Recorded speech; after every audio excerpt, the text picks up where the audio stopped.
ನಮಸ್ತೆ ಶ್ರೀ ಕರ್ನಾಟಕಕ್ಕೆ. ನಾನು ನೇತ್ರ. ವಾರಕ್ಕೆ ಇದರ ಸಿನಿಮಾ 16 ಹಾಡುಗಳು. ಯಾವ ಹೀರೋ ಸಿನಿಮಾ ಹಿಟ್ ಆಯಿತು, ಯಾವ ಹೀರೋಯಿನ್ ಹೊಸ ಸಿನಿಮಾ ಶುರುವಾಯಿತು, ಸಿನಿಮಾ ರಂಗದ ಸಂಪೂರ್ಣ ತಾಜಾ ಸುದ್ದಿಗಳನ್ನು ನೋಡೋಣ ನಮ್ಮ ಶ್ರೀ ಪಿಕ್ಚರ್ನಲ್ಲಿ. ಬಿಗ್ ಬಾಸ್ ಸೀಸನ್ 11ರ ವಿನ್ನರ್ ಹನುಮಂತ ಲಮಾಣಿ ಈಗ ಸದ್ಯ ಕರ್ನಾಟಕದ ತುಂಬಾ ಸುದ್ದಿಯಲ್ಲಿರೋ ವ್ಯಕ್ತಿ. ತನ್ನ ಮುಗ್ಧತೆಯಿಂದಲೇ ಎಲ್ಲರಿದ್ದರೂ ಸೈ ಎನಿಸಿಕೊಂಡಿರೋ ಹನುಮಂತು ತಾನು ಶಾಲೆ ಎಲ್ಲಿವರೆಗೂ ಕಲ್ತಿದ್ದೇನೆ ಎನ್ನುವುದರ ಬಗ್ಗೆ ಒಂದಷ್ಟು ಶೋಗಳಲ್ಲಿ ಸಂದರ್ಶನಗಳಲ್ಲಿ ಹೇಳಿದ್ದಾರೆ. ಅಸಲಿಗೆ ಹನುಮಂತು ಶಾಲೆ ಎಲ್ಲಿವರೆಗೂ ಕಲ್ತಿದ್ದಾರೆ, ಅವರ ವಿದ್ಯಾಭ್ಯಾಸ ಎಲ್ಲಿವರೆಗೂ ಆಗಿದೆ, ಈ ಕುರಿತು ನಮ್ಮ ಶ್ರೀ ಕರ್ನಾಟಕದ ಜೊತೆಗೆ ಅವರಿಗೆ ವಿದ್ಯಾಭ್ಯಾಸ ಹೇಳಿಕೊಟ್ಟ ಗುರುಗಳೇ ಮಾತನಾಡಿದ್ದಾರೆ. ಪ್ರಿಯ ವೀಕ್ಷಕರ ನಮಸ್ಕಾರ. ಚಿಲ್ಲೂರು ಬಡ್ನಿ ಹನುಮಂತ ಅಂದರೆ ಬಹುಶಃ ಎಲ್ಲರಿಗೂ ಗೊತ್ತಾಗದೇ ಇರಬಹುದು.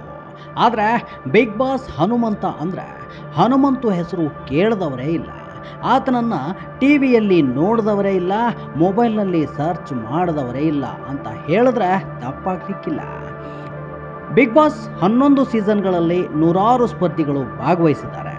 ದೊಡ್ಡ ಮನೆಯಲ್ಲಿ ತಮ್ಮದೇ ಆದಂಥ ಚಾಪನ್ನು ಮೂಡಿಸಿ ಹೋಗಿದ್ದಾರೆ. ಆದರೆ ಹಳ್ಳಿ ಹೈದ ಚಿಲ್ಲೂರು ಬಡ್ನಿ ಹನುಮಂತು ಮಾತ್ರ 10 ಸೀಸನ್ಗಳಿಗೂ ಒಂದು ತೂಕ ಜಾಸ್ತಿನೇ ಅನ್ನೋ ರೀತಿಯಲ್ಲೇ ತನ್ನತನವನ್ನು, ತನ್ನ ಆಟಗಳನ್ನು, ತನ್ನ ಮುಗ್ಧತೆಯನ್ನು, ಪ್ರಾಮಾಣಿಕತೆಯನ್ನು ಕರ್ನಾಟಕದ ಜನರ ಮುಂದೆ ತೆರೆದ ಪುಸ್ತಕದಂತೆ ಇಟ್ಟಿದ್ರು. ನಾನು ಇರೋದೇ ಹೀಗೆ ಸ್ವಾಮಿ ಅಂದ್ಕೊಳ್ಳೋರು 100 ಅಂದ್ಕೊಳ್ಳಿ, ಆದರೆ ನಾನೇನು ಅಂತ ನನ್ನನ್ನು ನೋಡೋ ಜನರಿಗೆ ಗೊತ್ತಾಗುತ್ತೆ. ಅವರೇ ನಿರ್ಧಾರ ಮಾಡಲಿ ನಾನು ಗೆಲ್ಲಬೇಕೋ ಬೇಡವೋ ಅನ್ನೋದನ್ನು ಅಂತ ಹೇಳೋ ಮೂಲಕ ತನ್ನ ನಿರ್ಧಾರವನ್ನು ಮುಗ್ಧ ಮನಸ್ಸಿನಿಂದಲೇ ಜನರಿಗೆ ತಾನು ಬರೆದ ಎಕ್ಸಾಮ್ಗೆ ಅಂಕಗಳನ್ನು ನೀವೇ ಕೊಡಿ ಎಂದು ಹೇಳಿ ಸುಮ್ಮನಾಗಿಬಿಟ್ಟಿದ್ದ.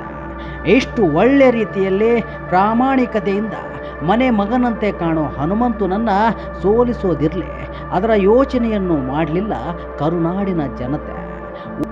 ವೋಟ್ ಮಾಡಿ ಅಂತ ಹೇಳಿದ್ದೇ ತಡ, ಮೊಬೈಲ್ಗೂ ಸುಸ್ತಾಗುವಷ್ಟು ವೋಟ್ ಬಟನ್ ಪ್ರೆಸ್ ಮಾಡಿ ಕೊನೆಗೂ ನಮ್ಮ ಆಯ್ಕೆ ಹನುಮಂತ ಅನ್ನೋದನ್ನು ಸಾಬೀತು ಮಾಡಿದ್ದು ಬಿಗ್ ಬಾಸ್ ಫಿನಾಲೆ ದಿನ ಗೊತ್ತಾಗುತ್ತೆ.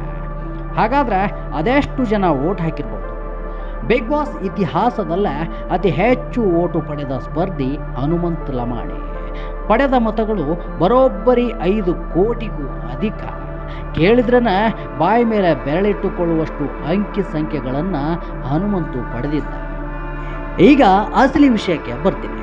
ಹನುಮಂತು ಕೆಲವೊಂದು ಶೋಗಳಲ್ಲಿ ಹೇಳಿರೋ ಪ್ರಕಾರ ಅಥವಾ ಅವರನ್ನು ಸಂದರ್ಶನ ಮಾಡಿದ ಕೆಲವೊಂದು ವಿಡಿಯೋಗಳನ್ನು ನೋಡಿದಾಗ ಅಲ್ಲೊಂದು ಲೈನ್ ಕಾಣಿಸುತ್ತೆ. ತಾನು ಹೆಚ್ಚು ಶಾಲೆಯನ್ನು ಕಲ್ತಿಲ್ಲ ಅಂತ ಹೇಳ್ಕೊಂಡಿದ್ದು ಇದೆ. ಹಾಗಾದರೆ ಹನುಮಂತ ಶಾಲೆಯನ್ನು ಎಲ್ಲಿವರೆಗೂ ಓದಿದ್ದಾನೆ? ಅವನ ಎಜುಕೇಷನ್ ಏನು? ಬಿಗ್ ಬಾಸ್ ವಿನ್ ಆದ ಬಳಿಕ ನಮ್ಮ ಶ್ರೀ ಕರ್ನಾಟಕದ ತಂಡ ಹನುಮಂತನ ಊರಿಗೆ ಚಿಲ್ಲೂರು ಬಡ್ನಿ ಗ್ರಾಮಕ್ಕೆ ತೆರಳಿದಾಗ ಅಲ್ಲಿ ಅವನ ಬಗ್ಗೆ ಎಲ್ಲರನ್ನು ಮಾತನಾಡಿಸಿದ್ವಿ.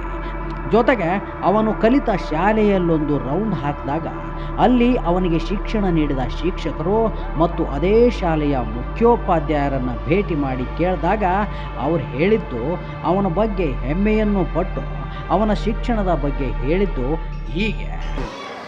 ಬಿಗ್ ಬಾಸ್ 11ರಲ್ಲಿ ನನ್ನ ಶಿಷ್ಯ ಹನುಮಂತ ಲಮಾಣಿ ವಿಜೇತರಾಗಿದ್ದು ಅತೀವ ಸಂತೋಷಕರ್ತಕ್ಕಂಥ ವಿಷಯ. ಯಾಕಂದರೆ ಚಿಲ್ಲೂರು ಬಡ್ನಿ ಅಂದರೆ ಮೊದಲು ಯಾರು ಗುರುತಿಸಲಾರದಂಥ ಒಂದು ಹಳ್ಳಿಯಾಗಿತ್ತು.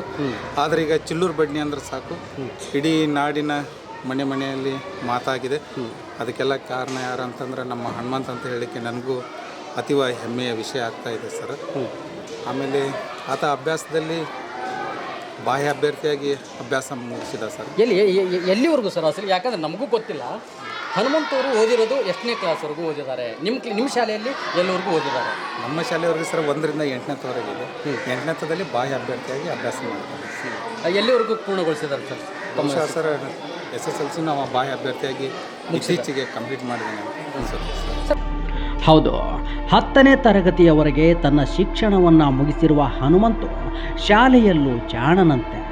ಆತ 10ನೇ ತರಗತಿಯಲ್ಲಿ 84% ಮಾಡಿದ್ದಾನೆ ಎಂಬುದು ಕೂಡ ನಮಗೆ ತಿಳಿಯುತ್ತೆ. ಎಲ್ಲೊಂದು ಗಮನಿಸಬೇಕಾದ ಅಂಶ ಅಂದರೆ ರೆಗ್ಯುಲರ್ ಆಗಿ ಶಾಲೆಗೆ ಹೋಗುತ್ತಾ ಹನುಮಂತು 10ನೇ ತರಗತಿಯನ್ನು ಮುಗಿಸಿಲ್ಲ.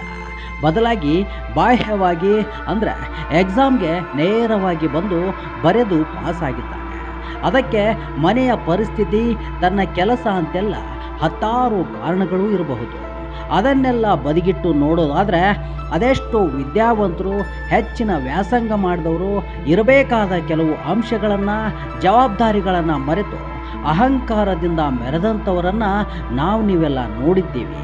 ಆದರೆ ಸರಿಗಮಪ ರನ್ನರ್ ಆಗಿ ಗೆಲುವನ್ನು ಸಾಧಿಸಿ ಬಿಗ್ ಬಾಸ್ ಎನ್ನುವಂತಹ ಅತಿ ದೊಡ್ಡ ರಿಯಾಲಿಟಿ ಶೋನಲ್ಲಿ ಗೆಲುವನ್ನು ಸಾಧಿಸ್ತಾನೆ ಅಂದರೆ ಅದು ಸಾಮಾನ್ಯವಂತೂ ಅಲ್ಲವೇ ಅಲ್ಲ.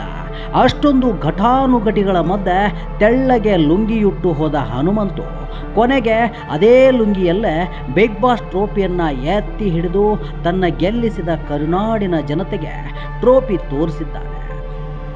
ಗೆದ್ದ ಮೇಲೂ, ಹಣ ಬಂದ ಮೇಲೂ ಯಾವುದೇ ರೀತಿಯ ಅಹಂಕಾರವನ್ನಿಟ್ಟುಕೊಳ್ಳದೆ ತಾನಾಯಿತು, ತನ್ನ ಹಾಡುಗಳಾಯಿತು, ಯಾರಾದರೂ ಕರೆದ್ರೆ ಅಷ್ಟೇ ಗೌರವದಿಂದ ಆ ಕಾರ್ಯಕ್ರಮಕ್ಕೆ ಹೋಗಿ ಬರುವ ಹನುಮಂತು ಯಾವ ರಗಳೆಯನ್ನು ತನ್ನ ಮೈ ಮೇಲೆ ಎಳೆದುಕೊಳ್ಳದೆ ಜನರು ಕೊಟ್ಟ ಬಿರುದು ಮತ್ತು ಹೆಸರನ್ನು ಬಲು ಜೋಪಾನವಾಗಿ ಕಾಪಾಡಿಕೊಂಡು ಹೋಗ್ತಿರೋದು ಇದೇ ಹನುಮಂತು. ಅದಕ್ಕೆ ಹೇಳೋದು ವಿದ್ಯಾವಂತ ಹನುಮಂತ ಅಂತ. ಇದೆಲ್ಲವನ್ನ ನೋಡಿದಾಗ ಅನಿಸೋದೊಂದೇ, ಎಲ್ಲಿವರೆಗೂ ಶಾಲೆ ಕಲಿತರೇನು? ನಾವು ಕಲಿತ ವಿದ್ಯೆ, ಬುದ್ಧಿ, ನಯ, ವಿನಯ, ಸಂಸ್ಕೃತಿ ಇದೆಲ್ಲವೂ ಇದ್ದಾಗಲೇ ಕಲಿತ ವಿದ್ಯೆಗೆ ಒಂದು ತೂಕ, ಗೌರವ. ಆ ಎಲ್ಲ ರೀತಿಯ ನಯ, ವಿನಯ, ಹಿರಿಯರಿಗೆ ಗೌರವ ಕೊಡುವ, ತಗ್ಗಿ ಬಗ್ಗೆ ನಡೆಯುವ ಬುದ್ಧಿ ಹನುಮಂತನಲ್ಲಿ ಇರೋದ್ರಿಂದಾನೆ ಈಗ ನಾಡಿನ 5 ಕೋಟಿಗೂ ಅಧಿಕ ಜನತೆ ಅವನಿಗೆ ವೋಟ್ ಹಾಕುವ ಮೂಲಕ ಗೆಲ್ಲಿಸಿದ್ದಾರೆ. ಇನ್ನಷ್ಟು ಸುದ್ದಿಗಳನ್ನು ಹೊತ್ತು ಮುಂದಿನ ಎಪಿಸೋಡ್ನಲ್ಲಿ ಭೇಟಿಯಾಗ್ತೀನಿ. ಅಲ್ಲಿವರೆಗೂ ನಮ್ಮ ಶ್ರೀ ಕರ್ನಾಟಕದ ಎಲ್ಲ ಸುದ್ದಿಗಳನ್ನು ನೋಡ್ತಾ ಇರಿ, ತಪ್ಪದೆ ಸಬ್ಸ್ಕ್ರೈಬ್ ಮಾಡಿ. ನಮಸ್ಕಾರ.